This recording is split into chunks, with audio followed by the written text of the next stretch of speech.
Bonjour à tous. Aujourd'hui je vais vous parler des syndromes topographiques.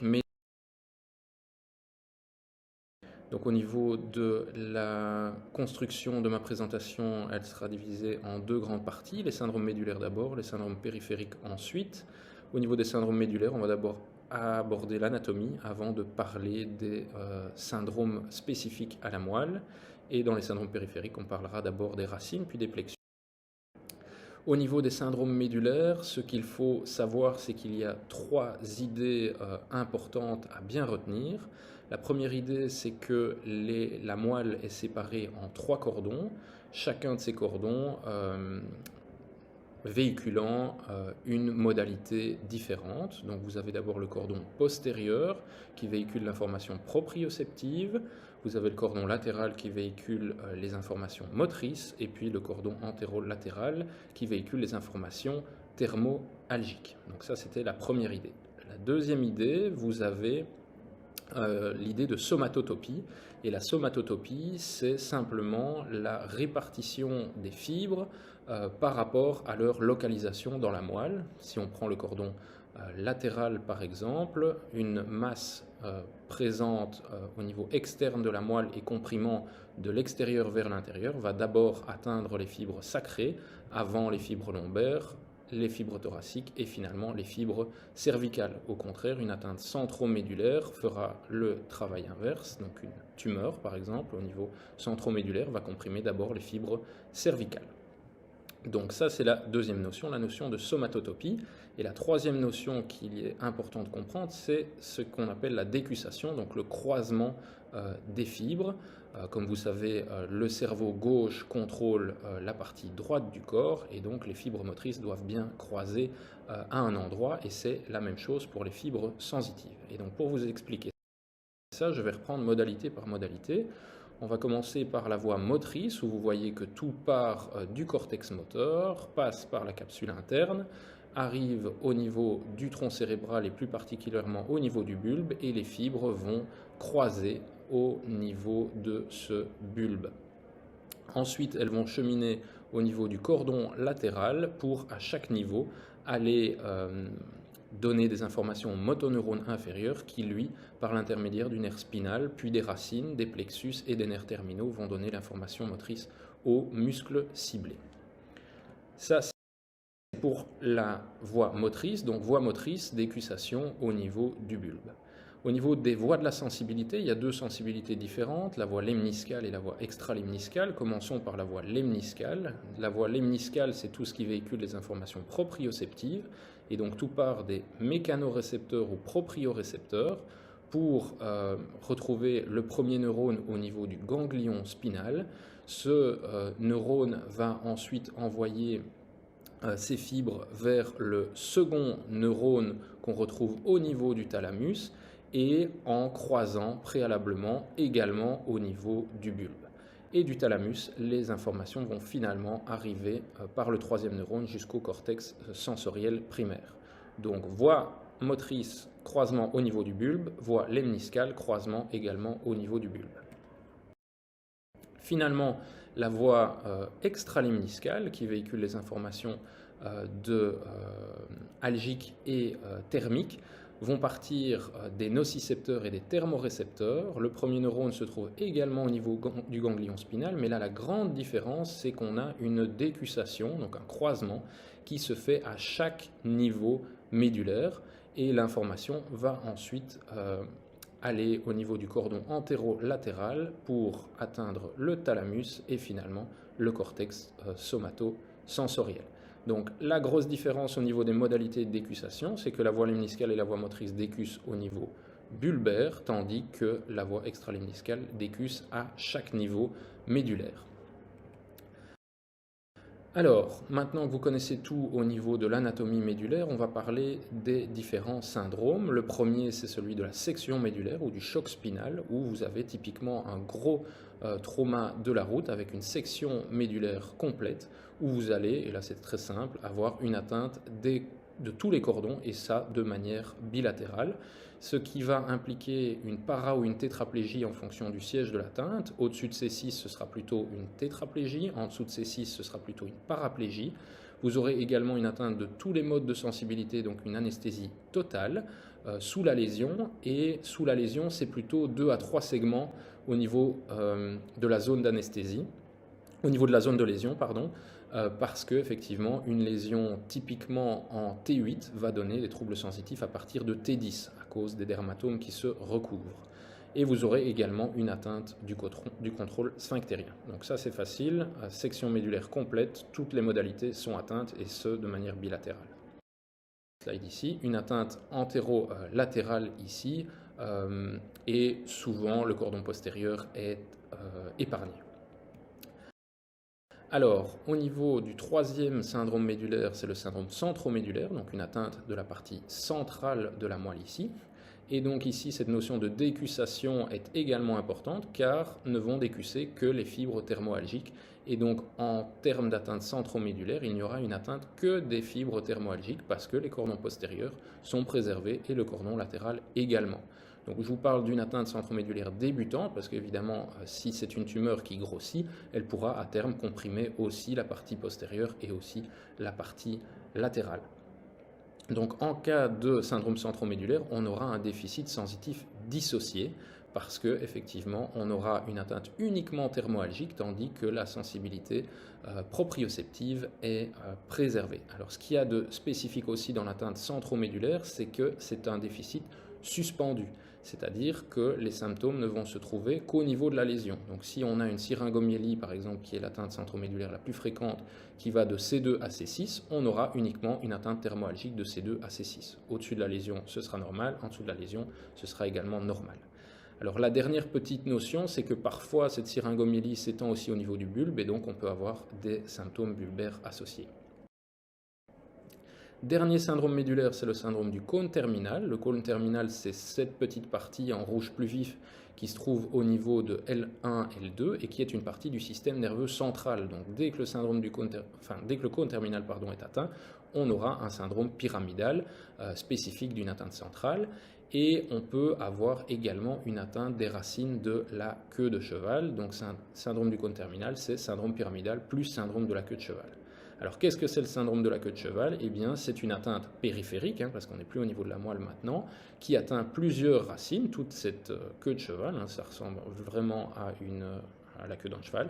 Et les symptômes sont évidemment localisés aux membres inférieurs parce que ça n'atteint que les racines lombaires et sacrées et c'est dominé par les troubles sphinctériens et la fameuse anesthésie en selle. Alors ça, si vous avez un patient en face de vous qui présente ces symptômes, c'est une urgence neurochirurgicale, donc il faut absolument faire une IRM en urgence. Alors ici au niveau des syndromes médulaires, je vous ai parlé essentiellement de tout ce qui est anatomique et donc n'importe quelle lésion qui atteint soit le cône terminal, soit la partie centromédulaire, soit toute la moelle, soit juste une hémimoelle, peuvent être expliquées par les différentes causes ici, avec soit des causes aiguës, comme les traumas, les tumeurs et les accidents ischémiques, soit une cause plus chronique, avec les tumeurs et la myélopathie cervicarthrosique, par exemple. Fini pour les syndromes médulaires, on passe maintenant au syndrome périphérique et on commence par les syndromes radiculaires. Au niveau des syndromes radiculaires, mais on reprend notre moelle ici et en fait de la corne antérieure vont émerger des fibres motrices, vont émerger des fibres motrices ici qui vont composer la racine motrice antérieure. De la partie postérieure, de la corne postérieure de la moelle, vont émerger ou vont être issues des fibres sensitives qui, par la racine postérieure ici, vont être véhiculées et on a ici le fameux ganglion spinal. Les deux font fusionner pour donner le nerf spinal qui va ensuite passer entre chaque vertèbre pour donner la racine correspondante. Donc comme vous vous rappelez bien, quand ça passe au-dessus de la vertèbre, et ça c'est pour les vertèbres cervicales, chaque nerf spinal passant au-dessus est appelé C1, C2, C3 en fonction de la vertèbre correspondante, et tandis que au niveau thoracique et lombaire, les nerfs spinaux passent systématiquement en dessous de la vertèbre correspondante pour donner T2, T3, T4 et ainsi de suite. Au niveau des syndromes radiculaires, quels sont les symptômes? Eh bien, typiquement, ce sont des douleurs. Alors, les douleurs diffèrent évidemment en fonction de leur siège. Donc, on peut avoir une atteinte cervicale et donc des cervicalgies, dorsales et donc des dorsalgies, et lombaires avec des lombalgies. Et typiquement, elles irradient le long d'un dermatome. Ce n'est pas toujours le cas. Parfois, la douleur est localisée vraiment à la zone lombaire. Ces douleurs sont typiquement exacerbées par la mise sous tension de la racine et on a notamment le signe de la SEG qui fait ça pour la racine L5 et S1 et on a aussi les mêmes symptômes donc d'exacerbation lorsqu'on a des épisodes de toux, d'éternuement, de défécation ou de mobilisation du rachis. Typiquement ces douleurs sont calmées par le repos donc elles sont très mécaniques et qu'est-ce qu'on a comme autre signe rachidien? Eh bien, on a évidemment une raideur segmentaire qui est due à la contracture paravertébrale en lien avec l'irritation de la racine. Et donc, typiquement, le patient qui a une douleur ici lombaire, s'il se penche du côté contralatéral, va allonger la racine et avoir plus mal. Et donc, il va tendance à prendre une position antalgique en se penchant du côté de la lésion. Et c'est le cas au niveau cervical avec les fameux torticolis. Au niveau de l'examen clinique des syndromes radiculaires, qu'est-ce qu'on fait? Bien, la première chose qu'on peut faire, c'est reproduire la douleur pour être sûr que ce soit bien mécanique et que ce soit bien lié à une racine. Le signe de la SEG permet d'allonger les racines L5 et S1 et les efforts à glotte fermée. Donc on demande au patient de souffler dans son poing, par exemple, pour reproduire la douleur. Après, on a effectivement la triplette bien connue dans l'examen clinique neurologique avec l'examen sensitif, l'examen moteur et l'examen des tendons. Si on commence par l'examen sensitif, il faut connaître certains dermatomes parce que chaque racine va donner des symptômes sensitifs bien particuliers. C6 par exemple va donner vraiment la partie latérale du bras jusqu'au pouce. C7 c'est vraiment la partie postérieure du bras jusqu'aux deux derniers doigts et C8 jusqu'aux deux doigts du milieu pardon et C8 jusqu'aux deux derniers doigts. Au niveau lombaire, on va avoir également des dermatomes importants, L3 avec la face antérieure de la cuisse, la face antéro-interne plutôt, L4 c'est L3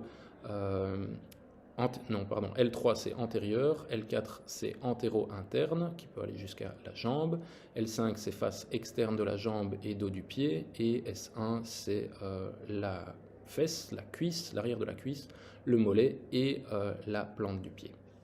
Donc ça c'est pour la partie sensitive. Au niveau de la partie motrice, chaque racine va innerver effectivement un muscle spécifique. Donc vous avez C6 pour le biceps par exemple, C7 pour le triceps et C8 pour les fléchisseurs des doigts et également les interosseux. Vous avez L3, L4 pour tout ce qui est quadriceps, L5 pour le muscle tibial antérieur ou releveur du pied et S1 pour tout ce qui est triceps sural ou muscle gastrocnémien. Et ensuite, la dernière partie de l'examen clinique, ce sont les réflexes, bien entendu, avec chaque réflexe étant véhiculé par une racine spécifique. Donc vous avez le réflexe bicipital pour les racines C5, C6, le tricipital pour la C7, le cubitoprémateur pour la C8, le L3, L4 pour le rotulien. L5 n'a pas de réflexe attribué, donc ça c'est important de le savoir, et S1 c'est le réflexe achilléen. Alors, quelles sont les causes de ces syndromes radiculaires? Eh bien, la cause la plus fréquente, ce sont évidemment les hernies discales qui prennent leur siège plus fréquemment au niveau cervical et au niveau lombosacré.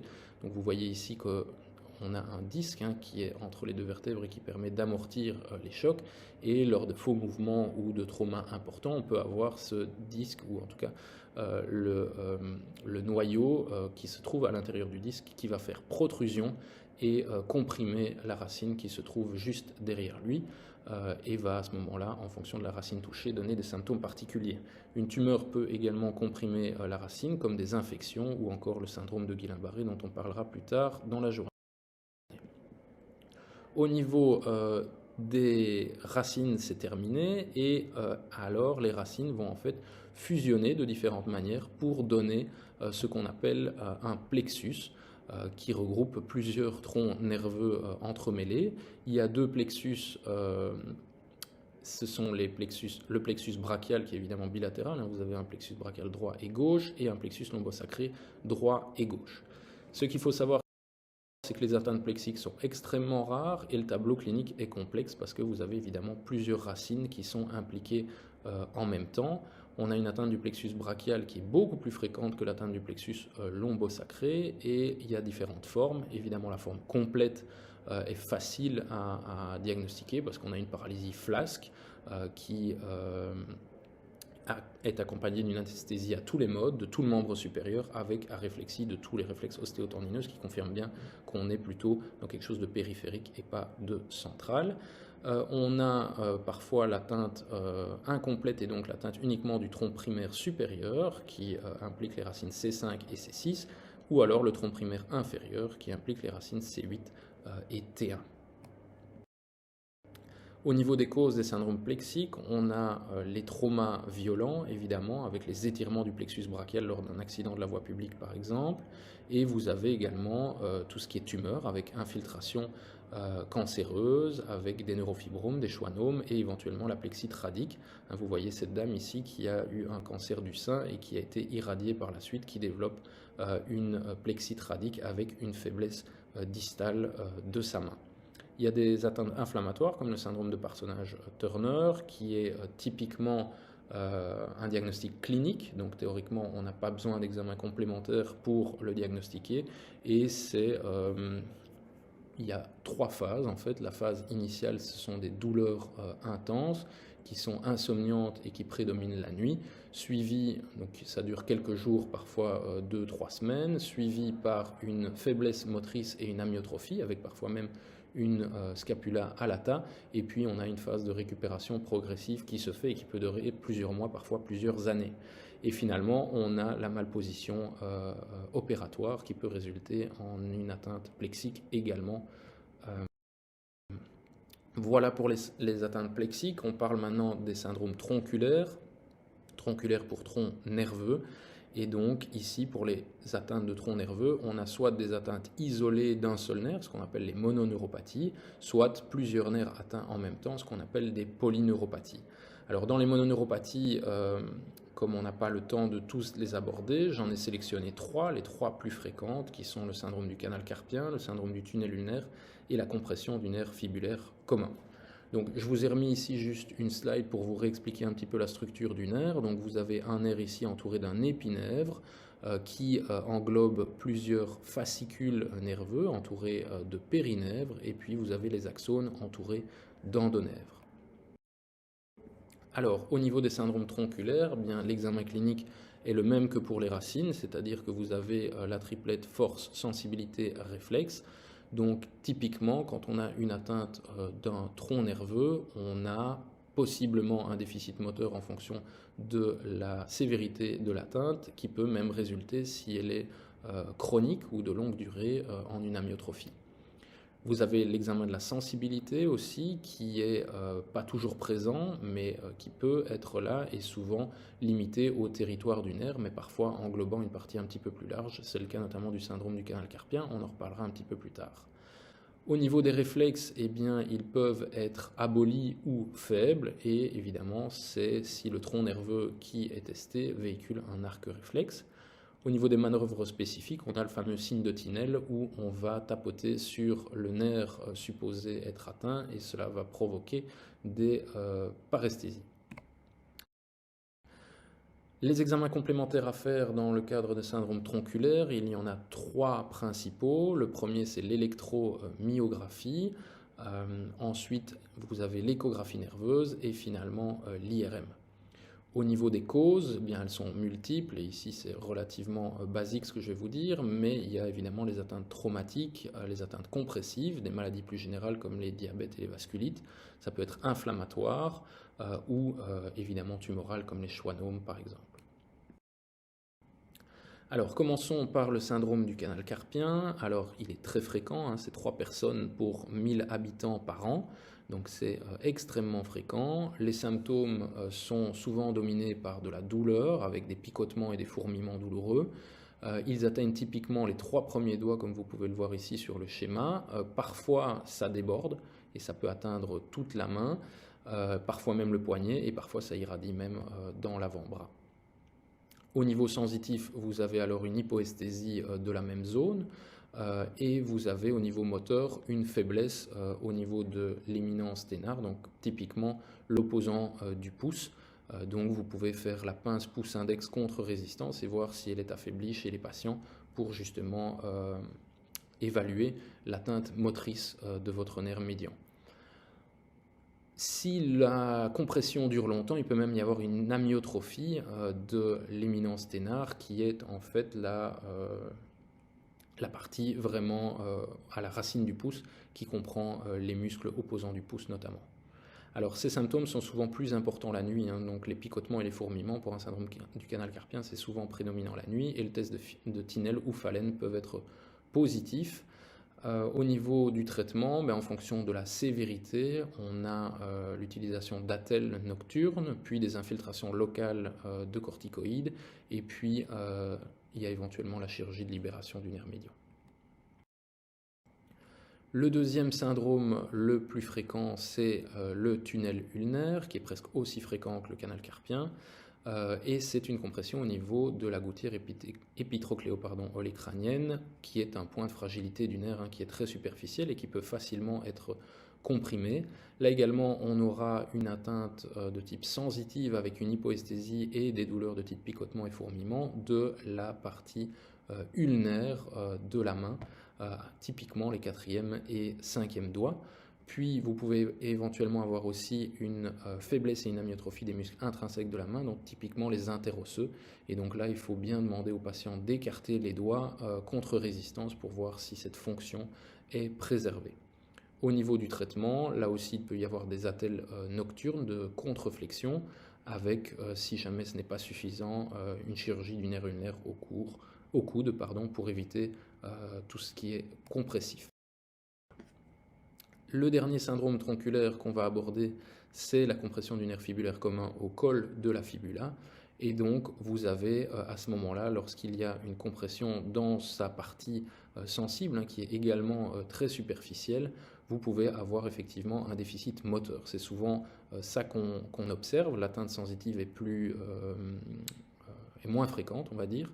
Et donc, au niveau moteur, vous avez une atteinte typique du releveur du pied, de l'extenseur des orteils et des péronées latéraux qui sont responsables de l'éversion du pied, donc le pied qui part vers le haut et vers l'extérieur. Alors typiquement, pour faire la différence entre une atteinte qui est plus distale et donc au niveau du nerf fibulaire commun et une atteinte plus proximale au niveau de la racine L5, eh bien il faut tester le moyen fessier. Et donc le moyen fessier, on le teste en mettant le patient en décubitus latéral, en lui demandant de plier la jambe qui est contre la table et de lever la jambe supérieure contre résistance. Au niveau de l'atteinte sensitive, je vous ai dit, elle est moins fréquente, mais il peut y avoir des picotements, des paresthésies de la face externe de la jambe et parfois un engourdissement de cette même zone. Le signe de Tinel peut également être utilisé, comme c'est le cas pour le syndrome du canal carpien. Au niveau des causes et donc des traitements, il y a la compression, donc lorsqu'on reste longtemps les jambes croisées, donc dû au mauvais positionnement. Il y a aussi des kystes poplitées qui peuvent se mettre à cet endroit et comprimer, ou des kystes synoviaux. Et donc, par rapport à ça, on peut effectivement les traiter en faisant une chirurgie d'exérèse de ces kystes. Le traitement par excellence est évidemment de la kinésithérapie et on peut aller jusqu'à la chirurgie de décompression si jamais vraiment à l'échographie on voit une compression active. Voilà, j'ai terminé.